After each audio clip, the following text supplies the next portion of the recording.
We use already existing methane in the air from a feedstock perspective, like landfill methane, agriculture methane from manure, food waste methane. We don't need to go and find new waste or new sources. We already have a huge team and network where we are able to monetize this fuel, and it's primed for growth with all of the regulatory support and all of the current commitments to carbon reduction in the world. Biogas is the perfect fit into that. The fuel goes right into the existing natural gas pipe grid line, and it's a substitute for natural gas for 1-to-1. So the way that BP participates in this is that we try to set up the model so that it actually has advantages for us in the entire value chain. We either sign long-term offtake agreements or become an investor with that developer. Mavericks is a JV that we formed with a company called Aria Energy. They're a world-class developer of landfill to gas plants here in the US. The second partnership was the co-marketing arrangement that we signed with a company called Clean Energy Fuels. They're the largest fueling network in North America. So what this did was it provided a very important short for the business. The third partnership was one with Republic Services. Republic is the second largest owner of landfills in the country.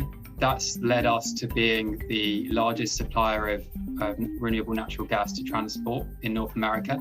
We've also been taking that model and trying to see if we can replicate that and put it in other places.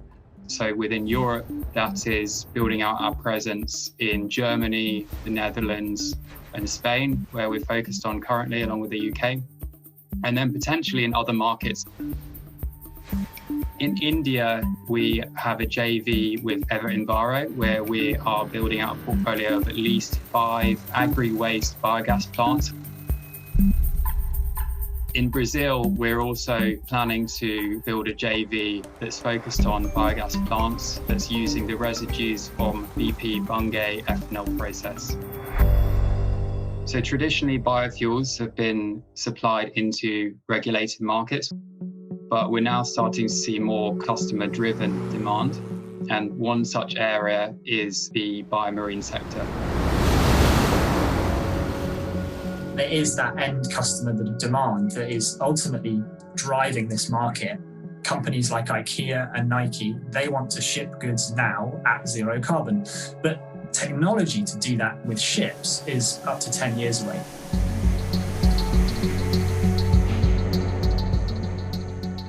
The key aim of the biomarine trial was to run 2 grades of biofuels and to understand what the impact would be on CO2 emissions, and also to check whether there could be any implications for the vessel for running biofuels over a longer period of time. The results from the trials are really interesting. So the British captain ran the B30 and the B50 grades between October and December last year, and we were able to see a clear reduction in the CO2 emissions from the vessel. In fact, 845 tonnes is a reduction, and that's the equivalent of 8 return flights from London to Amsterdam.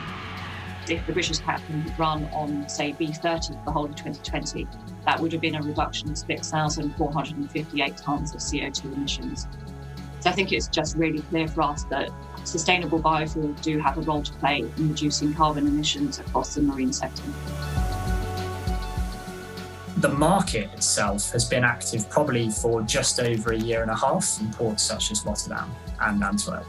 Going forward, we expect that to increase in scope and ultimately combining our marine footprint with our biofuels business in many more of our marine locations.